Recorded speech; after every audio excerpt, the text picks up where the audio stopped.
پیوستہ رہ شجر سے امید بہار رکھ۔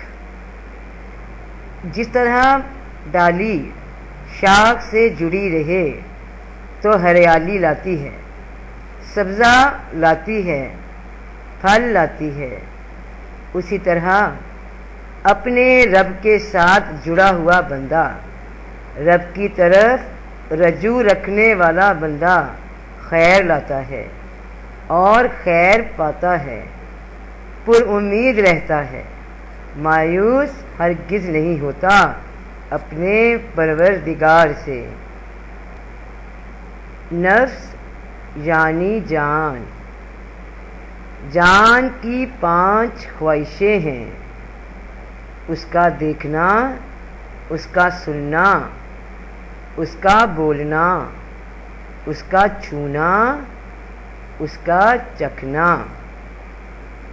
ان خواہشوں کے 2 رخ ہیں، ایک پسند ہے، ایک ناپسند ہے۔ پسند ہونا بھی خواہش ہے، ناپسند ہونا بھی خواہش ہے، اور ان دونوں رخ کا تعلق 5 خواہشوں سے ہے۔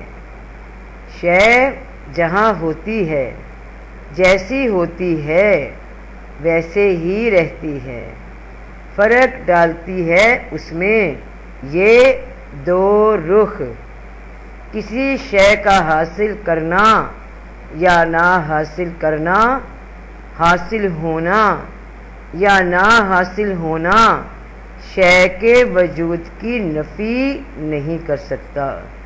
شے بہرحال موجود ہے، مل گئی تو موجود، نہ ملی تو لا موجود، مگر اپنی ذات میں وہ شے موجود ہی موجود۔ اس شے کے موجود ہونے یا نہ موجود ہونے سے فطرت میں، طبیعت میں کسی قسم کا تغیر نہ ہو تو اس شے کو یا قبول کر سکتے ہو یا رد کر سکتے ہو، یہ اختیار ہے تمہارا۔ جو شے تمہارے بس میں نہیں اس کو قبول کرنا تمہارے لیے آسانی کا باعث بنے گی، کیونکہ حقیقت کو قبول کر لینے کے بعد ہی ہر شے کی حقیقت کا راز کھلتا ہے۔ کن چیزوں میں بس نہیں چلتا انسان کا؟ مثال کے طور پہ روزمرہ کی زندگی کی سادی سی مثال، نیند کا آ جانا انسان کے ظاہری اعضاء کو ڈھیلا اور سست کر دیتا ہے اور دماغ کو مسحور کن یعنی سحر زدہ سا کر دیتا ہے۔ انسان نیند خود نہیں کریٹ کرتا، یہ کیفیت اس پہ طاری ہوتی ہے اور اس کے اعصاب کو کنٹرول کر لیتی ہے۔ انسان کا بس ہی نہیں چلتا کہ اسے ترک کر سکے، بلکہ ہو بہو وہ اسے ویسے ہی قبول کرتا ہے اور سو جاتا ہے، نہیں تو طبیعت بوجھل سی رہتی ہے، ذہنی نشو و نما بھی نارمل نہیں رہتی۔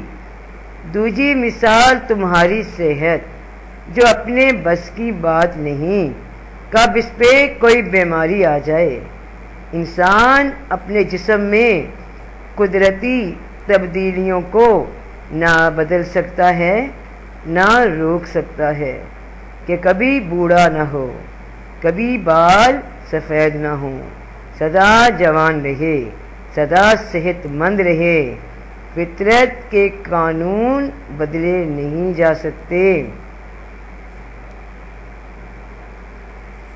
نفس کسی بھی شے کے ایک ہی پہلو کو قبول کرتا ہے، ہر شے میں موجود بھلائی کو ہی قبول کرتا ہے، جبکہ اسی شے میں موجود برائی کو جانتے بوجھتے ہوئے بھی نظر انداز کر جاتا ہے۔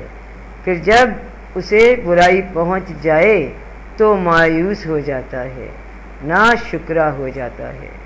زندگی کو تو قبول کرتا ہے مگر جانتا ہے کہ موت اٹل ہے، حقیقت ہے، اسے قبول نہیں کرتا تو الجھا رہتا ہے خواہشوں کے جال میں، یہ سوچ کر کہ جو کچھ ہے ایسا ہی رہے گا، اور ویسا رہتا نہیں تو نفس کی ناپسند حقیقت پوری ہو کے رہتی ہے، یہ موت آ کر رہتی ہے۔